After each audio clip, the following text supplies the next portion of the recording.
Aku selalu merasa hidupku sempurna. Aku punya keluarga yang luar biasa, suami yang tampan, sukses, dan penyayang, serta 2 anak yang sehat dan ceria. Kehidupan kami, menurutku, adalah contoh dari keluarga bahagia yang diidam-idamkan banyak orang. Rian, suamiku, adalah seorang manajer di perusahaan besar, yang selalu sibuk dengan pekerjaannya. Aku, Nina, istri yang selalu mendukungnya, merasa bangga dengan segala pencapaiannya. Meski aku memiliki karir yang cukup menjanjikan di bidangku sebelum menikah, aku memilih untuk menunda semuanya demi mendampingi Rian dan merawat keluarga kami. Kami terlihat sangat harmonis di mata teman-teman dan tetangga. Setiap kali ada acara atau pertemuan, kami selalu menjadi pasangan yang diperhatikan, selalu tampak seimbang, Rian dengan segala pencapaiannya, dan aku dengan peran ibu rumah tangga yang penuh kasih. Aku merasa keputusan untuk menunda karierku adalah hal yang tepat. Lihat saja kami sekarang, hidup bahagia dengan rumah yang nyaman, anak-anak yang baik, dan hubungan yang penuh cinta. Namun, beberapa bulan terakhir, aku mulai merasakan ada sesuatu yang berbeda. Perubahan kecil, yang awalnya tak kuperhatikan, kini mulai mengguncang hatiku. Rian yang dulu selalu pulang tepat waktu kini sering pulang larut malam. Ketika aku bertanya, jawabannya selalu sama. Ada rapat penting, sayang. Pekerjaan semakin banyak. Aku mulai merasa cemas. Tetapi aku berusaha untuk meyakinkan diriku bahwa itu hanya bagian dari rutinitas pekerjaan Rian yang semakin sibuk. Namun, itu bukan hanya tentang terlambat pulang. Hal-hal kecil lain mulai terlihat. Misalnya, aku sering mencium aroma parfum wanita yang asing, yang tidak pernah kutemui sebelumnya, menempel di tubuhnya saat ia pulang. Aku mencoba meyakinkan diri bahwa itu mungkin hanya bau parfum teman kerjanya. Tetapi entah kenapa, perasaan curiga itu semakin membesar. Rian yang dulunya tidak terlalu peduli dengan penampilannya kini selalu tampak lebih rapi, lebih berhati-hati memilih pakaian dan merawat dirinya. Bahkan, aku sempat melihatnya memeriksa dirinya di cermin dengan cara yang tak biasa, seakan ia khawatir ada yang kurang. Itu semua membuatku semakin gelisah. Ada satu malam yang benar-benar mengganggu pikiranku. Saat aku sedang menyiapkan makan malam, ponsel Rian yang tergeletak di meja tiba-tiba berbunyi. Aku melihat nama, Maya, muncul di layar. Maya adalah asistennya di kantor. Tidak biasanya Rian menerima pesan darinya saat di rumah, apalagi pada jam-jam seperti itu. Dengan rasa penasaran yang sulit kutahan, aku membuka pesan tersebut. Isinya membuat jantungku berdetak lebih cepat. Pesan-pesan itu bernada mesra, penuh emoji hati dan kata-kata yang terasa sangat intim. Aku mencoba menenangkan diri, tetapi rasa sakit itu datang begitu mendalam. Meskipun pesan-pesan itu tidak secara eksplisit menyatakan adanya hubungan asmara, aku merasa ada sesuatu yang tidak beres. Ini bukan lagi sekadar tentang pekerjaan atau sekadar percakapan biasa. Bagaimana bisa seorang asisten mengirim pesan-pesan semesra itu kepada atasan? Aku merasakan kepedihan yang begitu dalam, dan perasaan curiga yang selama ini menghantuiku kini seolah mendapatkan pembenaran. Aku tahu aku harus berhati-hati. Aku tidak ingin terburu-buru mengambil kesimpulan atau langsung menuduh tanpa bukti yang jelas. Namun, perasaan ini semakin sulit untuk diabaikan. Aku tidak bisa hanya berdiam diri dan berharap semuanya akan baik-baik saja. Aku perlu tahu apa yang sebenarnya terjadi. Malam itu, aku berbaring di ranjang, memikirkan langkah selanjutnya. Aku merasa seperti berada di ujung jurang, antara kebenaran yang menyakitkan atau hidup dalam kebohongan yang nyaman. Akankah aku mencari tahu lebih dalam? Atau apakah aku akan terus hidup dalam ketidakpastian? Aku tahu bahwa apapun yang terjadi, hidup kami tidak akan sama lagi setelah ini. Aku hanya berharap aku tidak sedang salah paham, meski rasanya, jauh di dalam hati, aku tahu jawabannya. Setelah menemukan pesan-pesan itu, perasaan cemasku semakin membesar. Rian yang dulu selalu pulang tepat waktu kini sering terlambat pulang, dan saat di rumah, ia terlihat tidak seperti biasanya. Ada jarak yang tidak bisa aku ungkapkan dengan kata-kata. Dan itu semakin mengganggu pikiranku. Aku mulai mencium aroma parfum wanita yang asing menempel di tubuhnya, sesuatu yang tidak pernah kuminum sebelumnya. Aku tidak bisa mengabaikan hal-hal kecil yang mulai terasa aneh. Semua perubahan itu membuatku merasa ada sesuatu yang disembunyikan. Aku tidak bisa lagi hanya berdiam diri dan menunggu jawaban dari Rian yang selalu terkesan samar.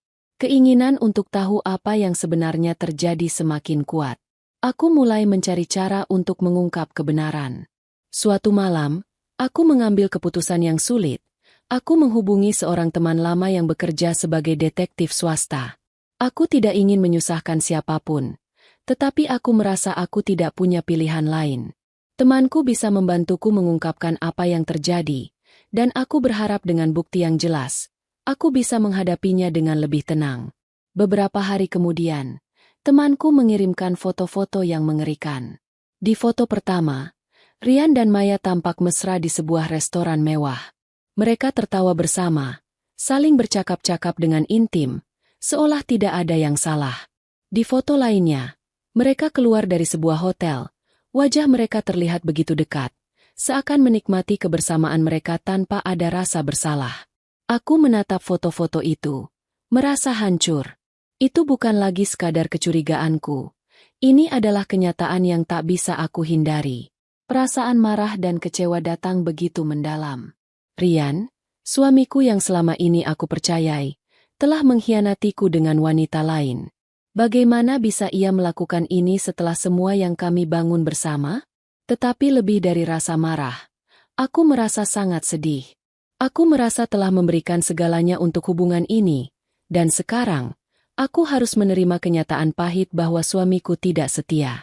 Namun, aku tidak membiarkan emosiku menguasai diriku. Aku tahu aku harus bertindak hati-hati. Aku mulai merencanakan apa yang akan kulakukan selanjutnya. Tidak ada gunanya aku langsung menghadapinya tanpa persiapan. Aku harus membuat Rian menyadari kesalahannya, tetapi tidak dengan cara yang sembrono. Ini harus dilakukan dengan elegan, dengan cara yang membuatnya malu dan menyesal. Aku tidak akan membiarkan pengkhianatannya berlalu begitu saja. Aku mulai mengumpulkan lebih banyak informasi. Aku berbicara dengan beberapa rekan kerja Rian yang aku percayai, mencoba menggali lebih dalam tentang apa yang sebenarnya terjadi di kantor. Semakin banyak bukti yang terkumpul, semakin jelas bahwa ini bukan hanya sekadar perselingkuhan. Ini adalah keputusan yang diambil Rian dengan sadar, tanpa memikirkan aku atau keluarga kami. Sekarang, aku tahu apa yang harus kulakukan. Aku tidak bisa hanya diam. Aku akan menghadapi ini dengan cara yang cerdas, tanpa terbawa emosi. Ini adalah waktuku untuk menunjukkan bahwa aku bukan wanita yang bisa diremehkan. Aku akan membuktikan bahwa pengkhianatan seperti ini tidak akan dibiarkan begitu saja. Aku mulai menyusun rencana dengan sangat hati-hati. Rian dan Maya telah melanggar batas yang tidak bisa aku toleransi, dan sekarang saatnya untuk memberi mereka pelajaran. Aku tahu bahwa jika aku bertindak dengan emosional, aku hanya akan terlihat lemah dan kalah. Jadi, aku bertekad untuk tetap tenang dan berpikir cermat. Setiap langkah yang aku ambil haruslah penuh pertimbangan. Aku tak bisa membiarkan mereka begitu saja menikmati kebohongan mereka tanpa ada akibat. Pertama-tama, aku menghubungi beberapa rekan kerja Rian yang aku anggap bisa dipercaya. Aku mulai menggali lebih dalam mengenai kegiatan di kantor, terutama yang melibatkan Rian dan Maya. Beberapa dari mereka memberitahu bahwa hubungan antara Rian dan Maya memang lebih dari sekadar profesional. Mereka sering bekerja lembur bersama, dan ada kabar yang beredar bahwa mereka terlihat terlalu dekat, lebih dari sekadar rekan kerja. Itu semakin menguatkan dugaan bahwa perselingkuhan mereka sudah berlangsung lama. Aku juga mulai mempersiapkan dokumen dan bukti-bukti yang telah aku kumpulkan selama ini. Aku tak ingin hanya mengandalkan foto-foto yang diberikan oleh detektif. Aku ingin semuanya tersusun rapi, dengan segala bukti yang jelas, agar tak ada ruang untuk pembelaan. Aku menyusun semua bukti, mulai dari chat mesra mereka, foto-foto kebersamaan mereka, hingga rekaman percakapan yang mungkin bisa aku dapatkan. Semuanya harus disusun dengan sangat hati-hati. Aku tidak bisa gegabah dalam hal ini. Kemudian, aku mengetahui informasi yang sangat penting. Perusahaan tempat Rian bekerja akan mengadakan acara tahunan besar, yang dihadiri oleh seluruh karyawan, termasuk bos besar mereka. Ini adalah momen yang sempurna untuk mengungkap semuanya. Jika aku ingin memberi Rian dan Maya pelajaran, acara tersebut adalah kesempatan yang tepat. Aku memutuskan bahwa ini adalah saat yang tepat untuk membeberkan segalanya di depan umum, agar semua orang tahu siapa mereka sebenarnya. Aku mulai merencanakan langkah-langkah selanjutnya dengan cermat. Aku menghubungi beberapa orang yang bisa membantu dalam acara tersebut, termasuk atasan Rian, yang aku tahu bisa diajak kerja sama. Aku mengatur agar aku dipanggil ke panggung di tengah acara, dengan alasan untuk menyampaikan sesuatu yang penting. Semua itu sudah kuatur agar aku bisa memaparkan bukti-bukti perselingkuhan mereka di depan banyak orang. Ini bukan hanya tentang membongkar kebohongan, tapi juga tentang menunjukkan kepada mereka bahwa aku tidak akan diam saja. Pada saat yang sama, aku merasa takut. Aku tahu ini akan mengubah segalanya, tidak hanya untuk Rian, tetapi juga untuk diriku. Namun, aku merasa bahwa tidak ada lagi pilihan. Rian telah merusak segalanya dengan pengkhianatannya, dan ini adalah cara terbaik untuk membuatnya menyadari kesalahannya. Tidak ada lagi jalan mundur. Ini adalah keputusan yang harus aku ambil. Aku terus menyiapkan segalanya, memastikan bahwa semua bukti yang akan kupresentasikan sudah siap.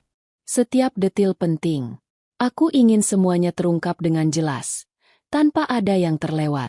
Saat hari itu tiba, aku akan menjadi wanita yang kuat dan cerdas, yang tidak takut menghadapi kenyataan meski itu sangat menyakitkan. Hari yang sudah kucemaskan akhirnya tiba. Acara tahunan perusahaan Rian dilangsungkan di sebuah hotel besar. Semua karyawan berkumpul, termasuk bos besar yang sangat dihormati, para eksekutif, serta rekan-rekan kerja Rian. Suasana acara itu penuh dengan tawa, percakapan ringan, dan suasana yang tampak formal namun penuh keceriaan. Tetapi di balik keramaian itu, hatiku berdebar kencang, penuh dengan ketegangan. Ini adalah momen yang telah aku persiapkan dengan matang. Momen yang akan mengubah segalanya. Aku datang lebih awal, tanpa memberitahu Rian. Aku tahu dia akan sibuk dengan teman-teman kantornya, dan aku ingin memastikan semuanya berjalan sesuai rencanaku. Aku mengenakan gaun yang elegan, dengan riasan yang sempurna, berusaha menunjukkan bahwa aku adalah wanita yang penuh kendali dan percaya diri. Tidak ada yang bisa tahu betapa sakitnya hatiku. Bagaimana rasanya ditikam oleh orang yang selama ini aku percayai. Semua yang tampak di luar hanyalah kulit luar dari sebuah hati yang sedang terluka, namun tetap teguh. Saat acara dimulai, aku merasa waktu berjalan begitu lambat. Aku melihat Rian dan Maya di antara kerumunan tamu, mereka berbincang dengan akrab, terlalu dekat untuk sekadar rekan kerja. Aku bisa melihat ada senyum di wajah mereka, seolah-olah dunia milik mereka. Aku menahan rasa sakit itu, namun aku tahu apa yang harus kulakukan. Di tengah acara, atasanku yang sudah bekerja sama denganku dalam rencana ini memanggilku ke panggung. Aku tahu ini adalah saatnya. Aku melangkah menuju panggung dengan kepala tegak, meskipun dadaku terasa sesak. Di sana, di hadapan seluruh karyawan, aku akan mengungkap semuanya. Aku tidak takut. Ini adalah momen kebenaran yang telah lama kuperjuangkan. Aku berdiri di depan mikrofon, dan seluruh ruangan menjadi hening sejenak. Semua mata tertuju padaku, dan aku bisa merasakan ketegangan yang menyelimuti ruangan. Aku menarik napas dalam-dalam dan mulai berbicara dengan tegas. Hari ini, saya berdiri di sini bukan hanya untuk berbicara tentang sebuah acara atau pencapaian perusahaan. Saya di sini untuk mengungkapkan sesuatu yang lebih penting. Sesuatu yang telah menghancurkan hidup saya. Aku memperlihatkan dokumen dan foto-foto yang sudah kupersiapkan dengan rapi.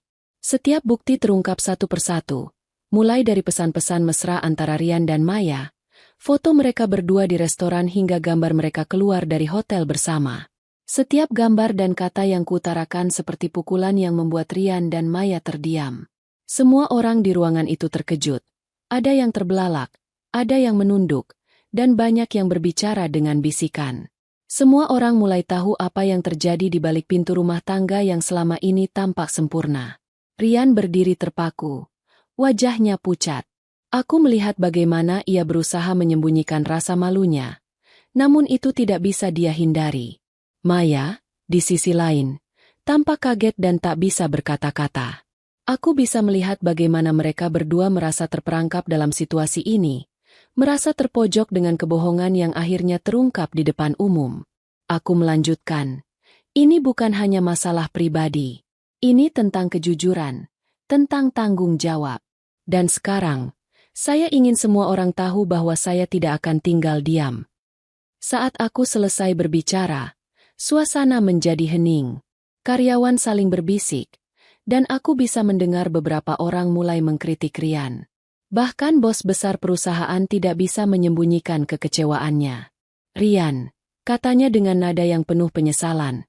Saya sangat kecewa. Ini bukan hanya masalah pribadi Anda. Tindakan Anda mencoreng nama baik perusahaan ini. Anda telah merusak kepercayaan kami. Rian berdiri di sana, tidak bisa membela diri. Wajahnya merah karena malu, dan aku bisa melihat dia berusaha mencari kata-kata untuk menjelaskan, tapi semuanya sia-sia. Semua bukti sudah ada di depan umum, dan tidak ada yang bisa membantunya. Di sisi lain, Maya yang berusaha menjaga sikapnya, kini hanya bisa menunduk, merasa kehilangan tempat berdiri. Aku bisa merasakan perasaan lega menyelimuti diriku. Pengkhianatan yang selama ini mengganggu pikiranku akhirnya terungkap. Aku merasa, meskipun aku terluka, aku telah melakukan apa yang harus kulakukan. Tidak ada lagi rahasia. Tidak ada lagi kebohongan yang bisa menghalangi kebenaran. Aku akhirnya mendapatkan keadilan yang layak aku terima. Setelah pengungkapan yang mengejutkan itu, suasana di ruangan berubah drastis. Rian dan Maya sudah tidak bisa lagi menyembunyikan rasa malu mereka. Banyak karyawan yang mulai membicarakan kejadian tersebut. Ada yang mengutuk tindakan mereka, ada yang merasa kasihan, tetapi semua orang merasa terguncang. Aku bisa merasakan mata mereka semua tertuju padaku, bukan lagi dengan rasa iba, tetapi dengan rasa hormat. Aku merasa kekuatan yang selama ini aku pendam akhirnya keluar. Rian, yang pernah kukagumi dan kusayangi, sekarang berdiri terpojok. Bos besar perusahaan menyatakan kekecewaannya dengan keras. Kepercayaan adalah hal yang paling berharga dalam sebuah perusahaan, katanya. Namun, Rian, dengan tindakan Anda telah menghancurkannya, tidak hanya dalam kehidupan pribadi Anda, tetapi juga di dunia profesional. Aku tahu Rian merasa terpojok, tetapi itu adalah konsekuensi dari tindakannya. Aku melihat bagaimana dia berusaha menjelaskan, namun tidak ada yang peduli lagi. Semua bukti yang kuhadirkan jelas tak bisa dibantah. Tidak ada ruang untuk alasan atau pembelaan. Rian kehilangan pekerjaan yang sudah ia banggakan selama bertahun-tahun, dan reputasinya hancur dalam sekejap. Maya, asistennya yang ternyata juga terlibat, langsung diberhentikan dari perusahaan dengan keputusan yang tak terelakkan. Pengkhianatan mereka berdua tak hanya merusak kehidupan pribadi, tetapi juga nama baik perusahaan yang telah mendukung mereka. Aku berdiri di sana, merasakan campuran emosi yang sulit dijelaskan. Lega, tentu saja, karena semuanya akhirnya terbongkar. Tapi di saat yang sama, ada rasa kehilangan yang dalam. Kehidupan yang kurasakan begitu sempurna ternyata hanya sebuah ilusi. Aku sudah memberikan segalanya untuk hubungan ini, kepercayaan, cinta, dan dukungan tanpa syarat. Dan kini, aku harus menerima kenyataan bahwa aku tidak lagi bisa bersama orang yang pernah kukasihi. Setelah kejadian itu, aku memutuskan untuk berpisah dengan Rian. Aku tahu, meskipun itu adalah keputusan yang sangat sulit, itu adalah pilihan yang tepat. Tidak ada lagi ruang untuk rasa saling percaya dalam hubungan kami. Aku harus mengambil langkah untuk melanjutkan hidupku tanpa bayang-bayang pengkhianatan yang terus menghantuiku. Namun, perpisahan ini tidak membuat